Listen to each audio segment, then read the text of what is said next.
ಒಡ್ರ ಜಾತಿಗೆ ಬುದ್ಧಿ ಇರ್ಲಿಲ್ಲ ಸರ್. ಆವಾಗ ಕುಡಿತಿದ್ರು, ತಿಂತಿದ್ರು, ಮಾರಿದ್ದಾರೆ. ಇವಾಗ ಆ ವಜ್ಜೆ ನೋಡೋರು ಯಾರದಾರೆ? ಅವರು ಲಿಂಗಾಯತರು ಏನ್ ಮಾಡ್ಬಿಡ್ತಾರೆ, ಅವರಿಗೆ ಅವ್ರ ಹೆಸರಿಗೆ ಮಾಡ್ಕೊಂಡ್ಬಿಟ್ರು. ಇವಾಗ ಅವ್ರದ್ದಿಲ್ಲ. ಈಗ ಎಸಿ ಕೋರ್ಟ್ನಾಗ ಆದೇಶ ನಮ್ಮಂತೆ ಆದಾಗ ಅದನ್ನ ಯಾಕೆ ನಮ್ಮ ಹೆಸರು ಮಾಡ್ಕೊಡ್ಬಾರ್ದು? ಆದೇಶ ಆಗಿ ಎಷ್ಟು 2024 ಆದೇಶ ಆಗಿತ್ತು ಡಿಸೆಂಬರ್ನಲ್ಲಿ. ಇದುವರೆಗೆ ಆದ್ರೂ ನಮ್ಮ ಹೆಸರು ಖಾತೆ ಮಾಡಿಕೊಟ್ಟಿಲ್ಲ. ಒಂದು ಫಾರಂ ಇಲ್ವಂತೆ, ಟೊಯ್ಲೆಟ್ ಪ್ರಾರಂಭ ಇಲ್ವಂತೆ, ಅದಿಲ್ವಂತೆ, ಇದಿಲ್ವಂತೆ ಅಂತ ಹೇಳ್ತಾರೆ. ಎಸ್ ಈಗಲ್ರಿ ಸರ್, ಯಥಾಸ್ಥಿತಿ ಹಿಂಪಡೆಯಲಾಗಿದೆ ಅಂತ ಕೊಟ್ಟಿದಾರಲ್ಲ DC ಅವರು. ನೋಡ್ರಿ ಇಲ್ಲಿ ಈಗ ಇದನ್ನ ಆದೇಶ ನೋಡ್ರಿ, 17/12/2004 ಆಗಿರೋ ಆದೇಶ. ಅವ್ರನ್ನ ಇಲ್ಲಿ ಕರೀರಿ ಸಹ, ಬಿಸಿಲು ನಾನು ಅಲ್ಲಿ ಬರಲ್ಲ, ನಾನು ಇದ್ದ ಜಾಗಕ್ಕೆ ಬರಲಿ. ಅವರು ನಾನು ಯಾವ ಸಂಘಟನೆ ಬೇಡ, ಯಾವ ಜನನೂ ಬೇಡ, ನನಗೆ ಗೊತ್ತಿದೆ ಹೋರಾಟ ಮಾಡೋದು. ನಾನು ಯಾರನ್ನು ಕರ್ಕೊಂಡು ತಹಸೀಲ್ದಾರ್ ಇದಾರೆ, ಮಿನಿಸ್ಟರ್ ಅದಾರೆ, DC ಅದಾರೆ, AC ಅದಾರೆ, ಎಲ್ಲರೂ ಅದಾರೆ. ಎಲ್ಲರೂ ಇದ್ರೆ ಮಾತಾಡ್ತೀನಿ. ಈಗ ನೋಡು, ಈ ವಜ್ಜನ ಕರ್ಕೊಂಡು ಹೋಗ್ಬಿಡು, ನಿಮ್ ಜೊತೆಗೆ ಅನ್ನ ಹಾಕ್ರಿ ಎಲ್ಲರೂ. ಅವ್ರು ಏನಂತ ಹೇಳಿದಾರೆ ನಿಮ್ಗೆ ಮಿನಿಸ್ಟ್ರು? DC ಅವ್ರಿಗೆ ಜವಾಬ್ದಾರಿ, AC ಜವಾಬ್ದಾರಿ, ತಾಲೂಕು ಆಫೀಸರ್ ಜವಾಬ್ದಾರಿ ಅಂತ ಹೇಳಿದ್ದಾರೆ. ಹೋಗ ಅವ್ರ ಮನೆಗೆ ಹೋಗುದಿಲ್ಲ. ದಯಾಮರಣ ಕೇಳಿದ್ರು ಇವ್ರು ಯಾರು ಕೊಡಲ್ಲ. ದಯಾಮರಣ ಕೂಡ ನಾನು ಒಬ್ಬಳೇ ಹೋರಾಟ ಮಾಡ್ತೀನಿ, ನ್ಯಾಯಕ್ಕಾಗಿ ಹೋರಾಟ ಮಾಡ್ತೀನಿ. ನಾನು ಏನಾದ್ರಲ್ಲಿ ಯಾರಾಗ್ಲಿ ಇಷ್ಟು ಜನ ಆದಾರಲ್ಲ, ಒಂದು ಲಂಚ ತಗೊಂತಾರೆ, ಅವ್ರಿಗೆ ಇವ್ರಿಗೆ ಮಾಡ್ತಾಳೆ ಅಂತ ಯಾರನ್ನು ಕಟ್ಕೊಂಡು ಯಾರನ್ನು ಯಾವ ಅಧಿಕಾರಿನೂ ಬ್ಲಾಕ್ ಮೇಲ್ ಮಾಡಲ್ಲ. ನಾನು ಯಾವ ಬ್ಲಾಕ್ ಮೇಲ್ ಯಾವ್ದು ಮಾಡಲ್ಲ. ನನ್ನ ಸ್ವಯಾರ್ಜಿತ ನೋಡ್ರಿ, ನಾ ಕಷ್ಟಪಟ್ಟಿದ್ದೀನಿ. 16ನೇ ತಾರೀಕು ಮೇಲೆ ಬರ್ರಿ, ನಾನು ಏನು ಕ್ರಮ ಒಂದು ಫೈನಲ್ ಮಾಡ್ತೀನಿ. ಅರ್ಥ ಆಯ್ತಾ? 16ನೇ ತಾರೀಕಿಗೆ ಮೇಲೆ ಬರ್ರಿ, ನಾನು ಫೈನಲ್ ಮಾಡ್ತೀನಿ. ನಿಮ್ದು ಏನನ್ನೋದು ನೀವು ಸಮಾಧಾನವಾಗಿದ್ರೆ ಒಂದ್ ನಿಮಿಷ ಕೇಳ ಮೇಲೆ, ನೀವು ಸಮಾಧಾನವಾಗಿದ್ರೆ ನಮ್ಮ ಮಾತು ಸಂಪೂರ್ಣವಾಗಿ ಕೇಳೋದಿತ್ತು ಅಂದ್ರೆ 16ನೇ ತಾರೀಕು 100% ನಾನು ಕ್ಲೋಸ್ ಮಾಡ್ತಾರೆ.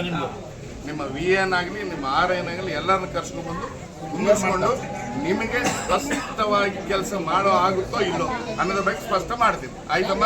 ಯಾವ್ದಕ್ಕೂ ಇವರು ನ್ಯಾಯ ದೊರಕಿಸ್ಕೊಡಲ್ಲ. ನಮಗೆ ನ್ಯಾಯ ದೊರಕಿಸ್ಕೊಡೋ ಅಧಿಕಾರಿಗಳೆಲ್ಲ ಇವರು ಗೊತ್ತೇ. SB ಅವರಿಗೆಲ್ಲ ಹೇಳಿ ನಮ್ಗೆ ಜಮೀನು ಬಿಡಿಸ್ಕೊಡುವೆ ಅಂತ ನಾವು ಲೆಟರ್ ಬರ್ದಿರ್ಲಿಲ್ಲನಪ್ಪ. ಆ ಜಮೀನು ಬಿಡಿಸ್ಕೊಡ್ರಿ ಅಂತ ನಾವು ಲೆಟರ್ ಬರೆದ್ರೆ ಅದು ನಮಗೆ ಬರಲ್ಲ ಲೆಟರ್ ಬಿಡಿಸ್ಕೊಡಕ್ಕೆ. ಅದು ಸಿವಿಲ್ ಕೋರ್ಟಿಗೆ ಹೋಗ್ರಿ ಅಂತಂದಾಗ DC ಕೋರ್ಟ್ನಾಗ ಇದ್ದದ್ದು ಹೆಂಗೆ ಸಿವಿಲ್ ಕೋರ್ಟಿಗೆ ಹೋಗ್ತಿತ್ತೆ? DC ಆದ್ರೂ ಇದನ್ನ ಯಥಾಸ್ಥಿತಿ ಹಿಂಪಡೆಯಲಾಗಿದೆ ಅಂತಂದಾಗ ಇವ್ರು ಹಿಂಪಡಿಬೇಕಾ ಬೇಡ? ದೇವ ಮಂದಿರದಲ್ಲಿ ದೇವರ ಸಿಗಲೇ ಇಲ್ಲ, ನ್ಯಾಯ ಮಂದಿರದಲ್ಲಿ ನ್ಯಾಯವೇ ಸಿಗಲೇ ಇಲ್ಲ, ದೇವ ಮಂದಿರದಲ್ಲಿ ದೇವರೇ ಕಾಣಲೇ ಇಲ್ಲ ಅಂತ ವಿಷ್ಣುವರ್ಧನ್ ಒಂದು ಹಾಡು ಹೇಳಿ ಸತ್ತೋದ. ದ್ವಾರಕೀಶ ನ್ಯಾಯ ಎಲ್ಲಿದೆಯೋ ಅಣ್ಣಂತ ತಪ್ಪಟೆ ಬಡ್ಕೊಂಡು ತಂಗಿಗೋಸ್ಕರ ಅವನು ಇವೆಲ್ಲ ಹಿಂದೆ ನಡೆದಿರೋವು ಪುರಾಣ ಕಥೆಗಳು ಎಲ್ಲವ ಇವಾಗಿಗೆ ಅನುಭವಿಸ್ತಾ ಇದ್ದಾವೆ. ಏನಪ್ಪ ಅಂಥವೆಲ್ಲ ಬಂದವಲ್ಲ, ಎಲ್ಲೈತೆ ನ್ಯಾಯ? ಎಲ್ಲೈತೆ? ದೇವರೆಲ್ಲದಾನೆ? ಈ ಕಣ್ಣು ನಮಗೆ ನ್ಯಾಯ ಸಿಗಬೇಕು. ನಮಗೇನಾಗಬೇಕು ಅಂದರೆ ಆ ವಜ್ಜಿ ಹೆಸರಿಗೆ ಪೋತೆ ಖಾತೆ ಆಗಬೇಕು. ಅದು ನಮ್ಮಂತೆ ಆಗಿ ಕೊಡಬೇಕು, ಅದನ್ನು ನಮಗೆ ಹಾಕ್ಸಿ ಕೊಡಬೇಕು. ಆಮೇಲೆ ನಾವು ಸಾರ್ ಇದನ್ನು ನಮ್ಮ ಹೆಸರಿಗೆ ಆಗೈತೆ ಅಂತ ಪೊಲೀಸ್ನವ್ರಿಗೂ SBಗೂ ಒಂದು ಮನವಿ ಕೊಟ್ವಿ. SB ಮನವಿ ಕೊಟ್ಟಾಗ ಅವ್ರೇನು ಮಾಡಿದ್ರು, ಇದು ಹೊಳಲ್ಕೆರೆ ಪೊಲೀಸ್ ಸ್ಟೇಷನ್ಗೆ ಹಾಕಿದ್ರು. ಅವ್ರೇನು ಮಾಡಿದ್ರು, ಅವ್ರಿಗೆ ಹಿಂಗಾಗಿತ್ತಲ್ಲ, ಅವ್ರಿಗೆ ಜಮೀನು ಬಿಡಿಸ್ಕೊಡ್ಬೇಕು ಅಂತ ಅವ್ರು ಕೇಳಬಾರ್ದಾಗಿತ್ತು. ಅವ್ರು ಹೇಳಲಿಲ್ಲ. ಅವರೊಂದು ರೀತಿ ಮಾಡಿದ್ರು, ನೀವು ಕ್ರಿಮಿನಲ್ಲ ಸಿವಿಲ್ ಅಂತಂತಾರಲ್ಲಪ್ಪ, ಆ ಕೋರ್ಟಿಗೆ ಹೋಗ್ರಿ, ನೀವು ಆ ಕೋರ್ಟಿಗೆ ಹೋಗಿ ನೀವು ನ್ಯಾಯ ಕೇಳ್ರಿ, ನಮ್ಮಿಂದ ಏನೂ ಆಗಲ್ಲ ಅಂತ ಅವ್ರು ಹೇಳಿದರು. ಇಂಥವೆಲ್ಲ ಹಿಂಗೆ ಹೇಳ್ತಾರಲ್ಲ, ನಾವೇನು ಮಾಡ್ಬೇಕು ಹೇಳಪ್ಪ? ನಮ್ಮ ಒಟ್ಟಿಗೆ ಆ ಎಮ್ಮನ ಹೆಸರಿಗೆ ಅದು ಆಗಬೇಕು ಅಷ್ಟೇ. AC ಕೋರ್ಟು PTCL ನಮ್ಮಂತೆ ಆಗಿದೆ. ನಮ್ಮಂತೆ ಆಗಿ ಹಲವೆ 2017-12-2024 ಆಗಿದೆ. ಬರೀ DC ಅವರು ಅವ್ರು ತಕೋಗ್ರಿ ಇವ್ರು ತಕೋಗ್ರಿ ಅಂತ ಕಳಿಸಿ ತಹಸೀಲ್ದಾರೇ ಹೋಗ್ರಿ. ಹಿಂದೆ ಒಬ್ಬರು ಫಾತಿಮಾಬಿ ಅಂತ ಒಬ್ಬರು ತಹಸೀಲ್ದಾರ್ ಇದ್ರು. ಅವ್ರೇನು ಮಾಡಿದ್ರು ಅಂದರೆ, ಹೋಗ್ರಲ್ಲೇ ಅವರಿಂದ ರೆಕಮೆಂಡ್ ತರ್ತಾ ಇದಾರೆ, ನೀವೊಂದು ಸ್ಟೇ ಆರ್ಡರ್ ತಗೊಂಡ ಹೋಗ್ರಿ ಅಂದರು. ಆಮೇಲೆ ಇಲ್ಲಿ ಕೇಸ್ ಸರ್ಕಾರನ ಕೇಳಿದ್ವಿ, ಸರ್ ಇದೇನು ಸರ್ ನೀವು ಅವ್ರಿಗೆ ಹೇಳ್ತಾ ಇದ್ರಿ ಇವ್ರಿಗೆ ಹೇಳ್ತಾ ಇದ್ರೆ ಅವರು ಪೌತಿಕತೆ ಮಾಡ್ತಾ ಇಲ್ಲ ಅಂದರೆ ನಾವೇನು ಮಾಡೋಣಮ್ಮ? ಅವರು ನಮಗೆ ಸ್ಟೇ ಆರ್ಡರ್ ಕೊಡ್ರಿ ಅಂತ ಆಯಪ್ಪ ಹೇಳಿದ ಕೂಡಲೇ ಇವ್ರು ಸ್ಟೇ ಆರ್ಡರ್ ಕೊಟ್ರಂತ. ಅದು ಹೆಂಗೆ ಸ್ಟೇ ಆರ್ಡರ್ ಕೊಟ್ರಿ ಇವರು? ಅವರಿಗೆ ನಮಗೆ ಪೌತಿಕತೆ ಮಾಡಿಕೊಡ್ಬೇಕು ತಾನೆ, ಪೌತಿಕತೆನೂ ಮಾಡಿಕೊಡಲ್ಲ. ಆ ವಜ್ಜಿಗೆ ಆರೋಗ್ಯ ಸರಿ ಇಲ್ಲ.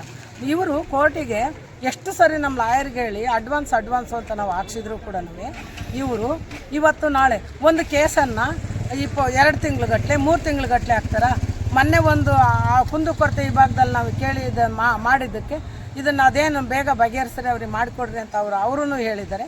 ಅವ್ರು ಹೇಳಿದ್ರು ಕೂಡ ಇವರು ಅಲೆಯ ಒಂದು ಮಾರ್ಚ್ 4ನೇ ತಾರೀಕಿಗೆ ಹಾಕಿದ್ದಾರೆ. ಮಾರ್ಚ್ 4ನೇ ತಾರೀಕು 3 ತಿಂಗಳಿಗೆ ಹಾಕಿದ್ದಾರೆ. ಅಷ್ಟೊತ್ತಿಗೆ ಈ ವಜ್ಜಿ ಪಾಪ ಆರೋಗ್ಯ ಸರಿ ಇಲ್ದಳು ಸತ್ತೋಗ್ಬಿಡ್ಲಿ, ಸತ್ತೋದ್ರೆ ಅದು ನಮ್ಮ ಹೆಸರಿಗೆ ಆಗ್ತಿತ್ತಲ್ಲ ಅಂತ ಇವರು ಒಂದು ರೀತಿಯ ಇದು ಮಾಡ್ತಾಯಿದ್ದಾರೆ. ಮತ್ತೆ ಅದಕ್ಕೆ ಇವರು ಹಿಂಗೆ ಎಲ್ಲ ಮಾಡ್ಕೊಂಬಂದ್ರೆ ಯಾಕೆ ಹಂಗೆ ಮಾಡ್ತಾ ಇದ್ದಾರೆ? ಅವಜ್ಜಿ ಸಾಯಲಿ ಅಂತ ಮಾಡ್ತಾ ಇದ್ದಾರ? ಅವಜ್ಜಿಗೆ ಮಕ್ಕಳಿಲ್ಲ, ಮರಿ ಇಲ್ಲ, ಯಾರೂ ಇಲ್ಲ, ನಾವೇ ನೋಡ್ಕೊಂತ ಇರೋದು. ನಮ್ಮ ಮನೆಗೆ ಯಾರೂ ಗಂಡು ಮಕ್ಕಳನ್ನೂ ಇಲ್ಲ. ಅವಜ್ಜಿ ಸಾಕಾರ ಯಾರು? ಅದು ನಮ್ಮಂತೆ AC ಕೋರ್ಟ್ನೇ ಡಾಕ್ಯುಮೆಂಟ್ಸ್ ಎಲ್ಲ ತಗೊಂಡೋಗಿ ನಾವು ಇಟ್ಟಾಗ ಎಲ್ಲ ನಮ್ಮಂತೆ ಆತಲ್ಲ, ನಾವೇನು ಇಲ್ದದ್ದೇನು ರಾಜಕೀಯ ಮಾಡಿದ್ದೀವ? ಕಾನೂನುಬದ್ಧವಾಗಿ ನಮ್ಮ ಹೆಸರಿಗೆ ಆಗಿತ್ತೆ. ಆಯಪ್ಪ ಅಧಿಕಾರಿಗಳು ಹಿಂಗೆ ಮಾಡ್ತಾ ಇರೋದಾರಲ್ಲ, ಇದು ಯಾಕೆ ಹಂಗೆ ಮಾಡ್ತಾ ಇದ್ದಾರೆ? ಇದು ಏನು ಹಂಗೆ ಮಾಡ್ತಾ ಇದ್ದಾರೆ? ಯಾರು ಬರಡೋರು ಬಗ್ಗರು ಬದುಕಂಗಿಲ್ವಾ? ಯಾರೂ SC ಜನಾಂಗದ ಜಮೀನುಗಳು ಬಿಡಿಸ್ಕೊಡು ಅಂತ ಹೇಳಿದಾರಲ್ಲ, ಅವ್ರು ಬಿಡಿಸ್ಕೊಟ್ರೆ ಅವ್ರು ಮಾಡ್ಕೊಂಡು ತಿನ್ನಂಗಿಲ್ವ? ಹಿಂದಿಕ್ನರು ನಮ್ಮ SC ಜನಾಂಗದಲ್ಲಿ ಯಾರೇ ಆಗಲಿ ಒಬ್ಬ ಕಲ್ಲೊಡೆಯರು, ಮಣ್ಣೊಡೆಯರು ಬರೀ ಕುಡ್ದು ಇದ್ದದ್ದು ನಾವೆಲ್ಲ ಮಾರ್ಕೊಂಡು ಹೋದ್ರು. ಎಲ್ಲರೂ ಬೇರೆಯವ್ರ ಮನೆ ಸಂಬಳಗಳು ಇದ್ದು ಜೀವನಗಳೇ ಒಂದು ರೀತಿ ಬರಡು ಮಾಡ್ಕೊಂಡಿದ್ರು. ಇವಾಗಿನ ಕಾಲದಲ್ಲಿ ನಾಜೂಕು ಒಂದು ಮೊಬೈಲ್ ಬಂದಿತ್ತೆ, ಒಂದು TV ಬಂದವೆ, ಜನಗಳು ಒಂದು ಪೇಪರ್ ಓದ್ತಾರೆ, ನಾಜೂಕು ಬಂದಿತ್ತೆ. ಮಕ್ಕಳು ಮರೆನ ಯಾವುದೋ ಒಂದು ಇದರಲ್ಲಿ ನಾವು ಓದಿಸ್ಬೇಕು, ನಾವು ಮಾಡಬೇಕು ಅನ್ನೋದು ಒಂದು ಮುಂದೆ ಬರೋಕ್ಕೆ ಇವ್ರಿಗೆ ಇಷ್ಟ ಇಲ್ವಾ? ನಮ್ಮ SC ಜನಗಳು ಮುಂದುವರಿಬೇಕು ಅನ್ನೋದು ಇವರಿಗೆ ಒಂದು ಸ್ವಲ್ಪ ಒಂದು ಕನಿಕರನೂ ಇಲ್ವಾ? ಇವ್ರಿಗೇನು ಇಲ್ಲ. ನಾವು ಹೆಂಗೆ ಜೀವನ ಮಾಡಬೇಕು? ನಾವು ಯಾವ ರೀತಿ ಮಾಡಬೇಕು ಹೇಳ್ರಪ್ಪ ನೀವೇ? ಇವರು ಅಧಿಕಾರಿಗಳು ಹಿಂಗೆ ಮಾಡ್ತಾರೆ. ಮಿನಿಸ್ಟ್ರುಗಳ ಲೆವೆಲ್ಗೆ ಹೋಗೋಕ್ಕೆ ನಾವು ಒಂದು ದುಡ್ಡು ಇದ್ದಾರ ಹೋಗೋಕ್ಕೆ ಬರೋಕ್ಕೆ? ನಮಗೆ ಆ ವಜ್ಜಿಗೆ ಬಸ್ ಹತ್ತಕ್ಕಾಗಲ್ಲ, ಇಳಿಯೋಕ್ಕಾಗಲ್ಲ. ನಾವು ನನ್ನ ಹೊಲಕ್ಕೆ ಹೆಜ್ಜೆ ಇಟ್ಟುಬಿಟ್ರೆ ಅವ್ರನ್ನ ಕಡ್ದು ಬಿಡ್ತೀನಿ ಅಂತ ನಮಗೆ ಪ್ರಾಣ ಬೆದರಿಕೆ ಆಗ್ತಾರೆ. ನಮ್ಮ ಮನೆಯಲ್ಲಿ ಗಂಡು ಮಕ್ಕಳಿಲ್ಲ, ಯಾರೂ ಇಲ್ಲ. ಏನಪ್ಪ ಇದರಿಂದ ನಾವೇ ಹೆಣ್ಮಕ್ಳು, ಆ ವಜ್ಜಿ ಇವು ಹಿಂದೆ ಮುಂದೆ ಯಾರೂ ಇಲ್ಲ. ಇಷ್ಟೆಲ್ಲ ಮಾಡ್ತಾ ಇದಾರಲ್ಲ, ಕೇಳ್ಕೊಂಡಿದ್ದೀವಿ ನಾವು. ಆರ್ಡ್ರ್ ಮಾಡಿರಿ ಕೊಡ್ರಿ ಸರ್ ಅಂತ. ಅವರು ನಮ್ಮ ಲಾಯರು ಕೇಳಿದ್ದಾರೆ, ಆರ್ಡ್ರ್ ಸರ್ ನಮಗೆ ಅದನ್ನು ಇದು ಮಾಡಿರಿ ಅಂತ. ಅದಕ್ಕೆ ನಾವೇನಂದ್ವಿ, ಅದಕ್ಕೂ ಈಗ ವಾರಸ್ದಾರ್ರು ಯಾರು? ಈ ಪಾಣಿಯ ಯಜಮಾನ್ರೆ ಸರಿ ಬಂದಿತ್ತೆ ಅಂದಾಗ ಅದನ್ನು ಇವಾಗ ಅನುಭವಿಸೋರು ಯಾರು? ಅವನೇ ಅನುಭವಿಸ್ಕೋಬೇಕಾ? ಅವನೇ ಮಾಡ್ಕೋಬೇಕಾ? ಈಗ ಹಿಂಗೆಲ್ಲ ಆಗಿದೆಯಲ್ಲ, ನಾವು ಯಾರಂಗೆ ಕೇಳಬೇಕು? ನಾವು ಯಾರಂಗೆ ಕೇಳಬೇಕು? ನಾವೇನು ಮಾಡಬೇಕು?